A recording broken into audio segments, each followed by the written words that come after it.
Hello students, welcome to your English literature class. So today we'll do the poem Cargoes. It was written by John Masefield.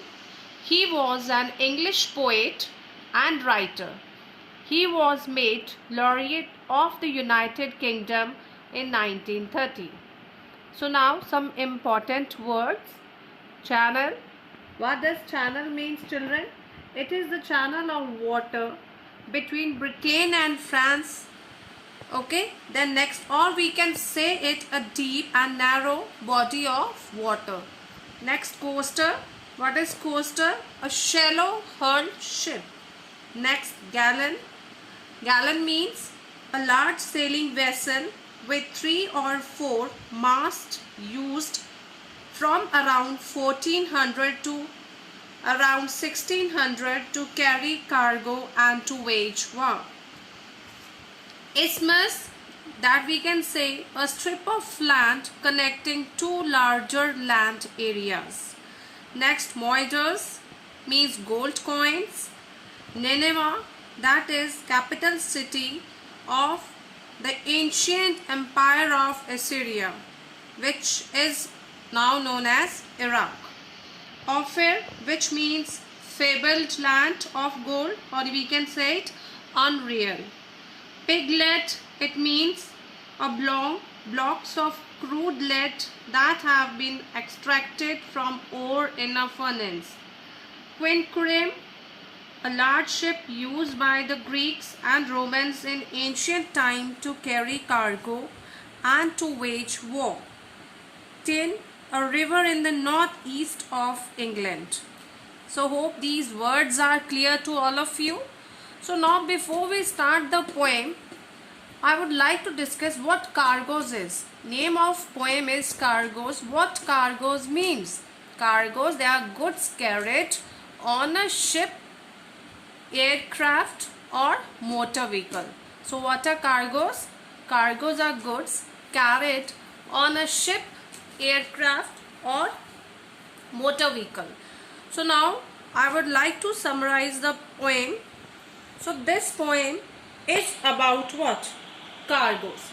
So Cargoes poem is a short lyric poem consisting of 3 5-line stanzas, each of which describes a different kind of ship.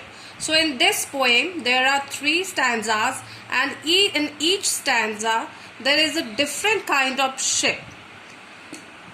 The first 2 lines of each stanza describe the ship moving through the water, that is its movement in the water.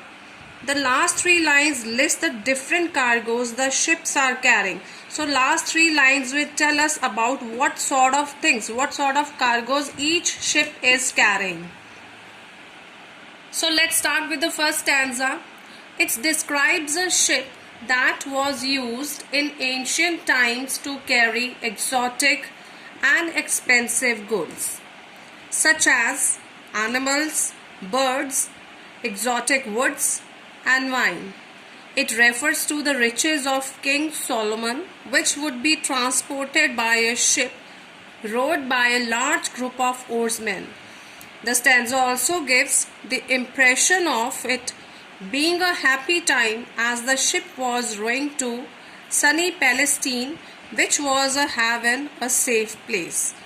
So now move on to second stanza. Second stanza jumps ahead about 2000 years and describes the Spanish galleons sailing across the Atlantic Ocean. These ships sailed with the help of wind blowing into the sails. This ship too carried a rich cargo of precious stones and gold coins through picturesque locales. Now move to third stanza. It describes the ships of 20th century which were dirty and sooted coated. These ships motored their way through the bad March weather of English Channel with cargo that was produced in that same country. The cargo is characterized as cheap, plentiful and mundane, which was mainly meant for masses. So now we have 3 stanzas. of this poem Cargoes.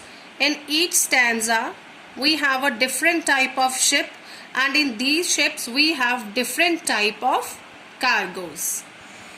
Thank you.